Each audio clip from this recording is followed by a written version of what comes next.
The forest once home to Bigfoot is being lost to the settlers' development. Taking pity on Bigfoot driven from their home, the forest spirit told them, "Gather at the ruins before the forest is completely lost.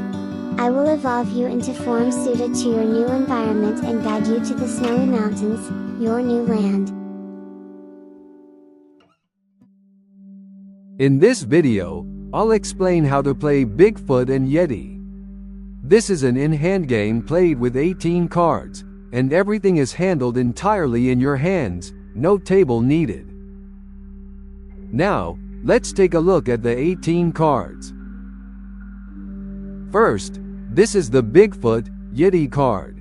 The upright position is Bigfoot, the rotated position is Yeti. By paying the cost listed here, you can evolve Bigfoot into Yeti, unlocking its unique abilities. The Yeti that used its ability will be flipped and enter a cooldown state. By the way, this form is an awakened evolution form used only in campaign mode. It won't be used this time. There are 9 cards, each numbered from 1 to 9. Next up is the Settler card. There are 3 types, each hindering players with different effects. You can repel them by paying this cost. Repelled settlers provide resources. And this is the Ruins card.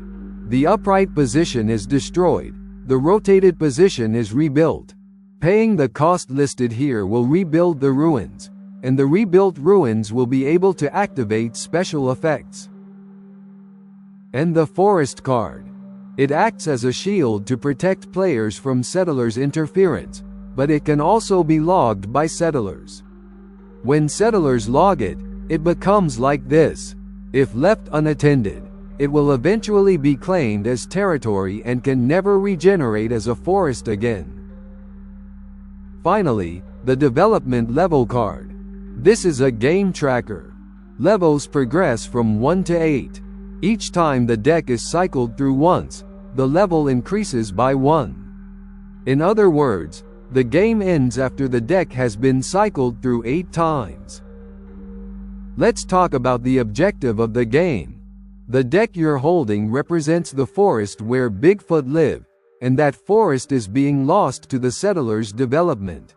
You play as the forest spirit, guiding the Bigfoot to gather at the ruins and lead them to a new land. Before the forest is completely lost, meaning before the development level reaches 8, you must rebuild the ruins and evolve all Bigfoot into Yeti. Then, arrange them in ascending order with the rebuilt ruins at the front. Once this formation is completed, you win the game. This game provides ample time to fulfill the victory conditions, but this is a measure to prevent players from being locked out midway. To achieve a satisfactory score, you'll need to fulfill the victory conditions by development level 4 or 5. The first 2 cycles focus on resource management for Yeti evolution and repelling settlers. The next 2 cycles are sorting puzzles for forming a herd. Shifting your thinking in this way should work well. Alright, let's get started with the setup. First, remove the development level card from the deck and shuffle the remaining cards well. Then place the development level card on top, making sure the symbol in the upper right is aligned. Turn the deck face up and check the layout without rotating the cards. You may check the full deck at any time. Now, let's explain while actually playing the game. Hold the deck in one hand and fan out the top 3 cards, so they can be easily seen. These 3 cards are called the action area. You must always play the top card of the action area. The first action area is Bigfoot 4, Forest, and Bigfoot 1. In this case, I can play Bigfoot 4. There are 4 actions you can take on Bigfoot. The first is converted to spirits. Spirits are the resource in this game. Red represents love, blue faith, and yellow wisdom. When converting it to spirit, remove the card from the deck and hold it in your other hand. By doing so, this card becomes usable as spirits as listed here. I place it between my index and middle finger, but any comfortable way is fine. And the second is to evolve this Bigfoot into a Yeti. If you've got enough spirits, you may pay that cost to evolve the Bigfoot into a Yeti. In that case, the card paid as cost is sent to the bottom, while the evolved card remains in its current position. And the third is, if the Bigfoot has already evolved into a Yeti, you may use its ability. When using an ability, after resolving the card effect according to its effect text, that Yeti enters a cooldown. Flip the card face down to put it into a cooldown, then send it to the bottom. And the fourth is the pass. When passing, do nothing and simply send the card to the bottom. This time, I'll keep this Bigfoot as spirits. I'll place it here so it's visible for explanation. It now provides blue and yellow resources. After playing the top card, always fan out the next 3 cards before continuing. The new action area is Forest, Bigfoot 1, and Bigfoot 9. Since the top card is a forest, the only option is to pass it to the bottom. Then fan out the next action area. The action area now shows Bigfoot, Bigfoot, and Bigfoot. If multiple Bigfoot, Yeti cards are consecutively placed starting from the top within the action area, the player can move any Bigfoot, Yeti card within that continuous sequence to the top. In this case, you may move either the second or third Bigfoot to the top. So I'll move the second card to the top and convert it to spirits. You may hold up to 2 spirits at a time. Fan out the next 3 cards. A settler is approaching behind. The action area is Bigfoot 1, Bigfoot 5, and a forest. Before playing the top card, I'll use my spirits. You may use spirits at any time and in any number. The cost to evolve this card is red and yellow, so I'll pay that cost and evolve it. Used spirits are placed at the bottom. Once evolved, this card can use its ability. The ability of the number 1 card evolves 1 Bigfoot for free. Now, I'll evolve the number 3. The number 1 that used its ability enters cooldown and goes to the bottom. The next action area is Bigfoot 5, Forest, and a settler. When a settler appears in the action area, it acts before the player. It can be repelled by paying the cost listed here, but I don't have enough resources to do so, so its interference effect begins. However, this time there is a forest in the action area. If a settler card and a forest card are in the action area at the same time, the settler prioritizes the action, logging the forest, over activating its own interference effect. So, the settler logs the forest. The settler and the logged forest are placed together at the bottom. The next action area is 5, 6, and a settler. Another settler has appeared, but I hold no cost to repel it, and there is no forest. So its interference effect begins. The torch settler moves all cards in the action area directly behind the development level card. So move these 2 Bigfoot cards directly behind the development level card. The order should not be changed. And the torch settler goes to the bottom of the deck in its normal state. The next action area is Forest, 3 and 8. I pass the forest and send it to the bottom. The next action area is 3, 8, and Forest. These 2 cards may be rearranged, but I'll keep the order and use the ability of number 3. The number 3's ability repels 1 settler and lets you move it anywhere. I'll repel the axe settler and place it here. The number 3 enters cool down and goes to the bottom. Next is 8, forest, and 2. Well, I'll pass this 8 and send it to the bottom. Next, forest, 2, and 7. I pass the forest too. Next is 2, 7, and settler. Another settler appears, but this is the one previously repelled using ability of number 3. A repelled settler does not act and instead provides the resource shown while it remains in the action area. So there is one blue and one yellow resource here. I want to evolve this number 7 into a Yeti, so I move it to the top. Using the one blue resource provided by this repelled settler, and the one blue resource I hold, I will evolve this number 7. I rotate this and evolve it into a Yeti.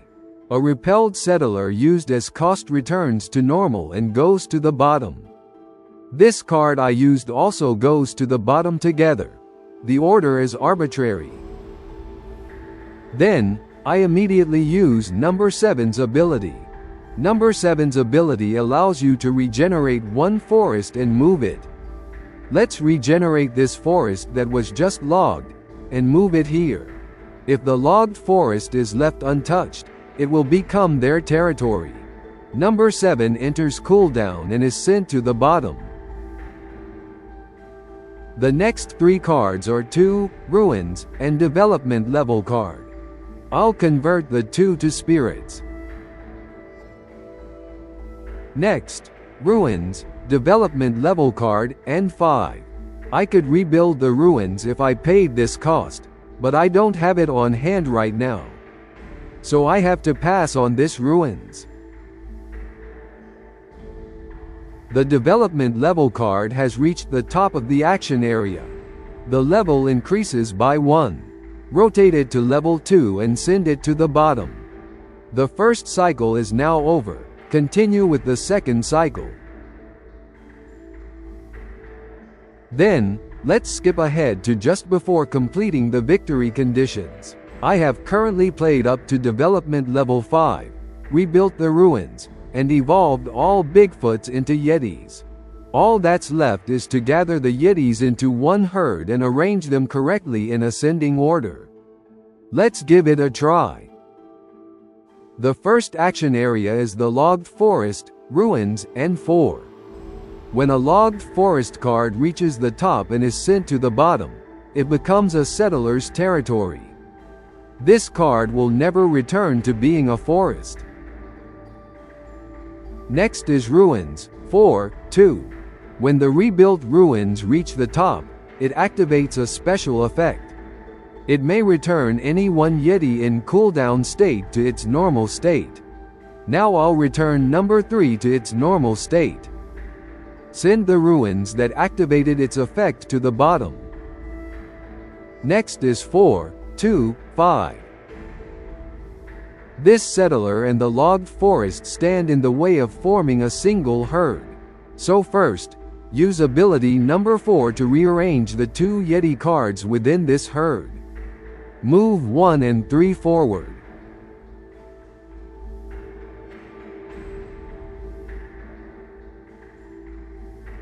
Four enters a cooldown and is sent to the bottom.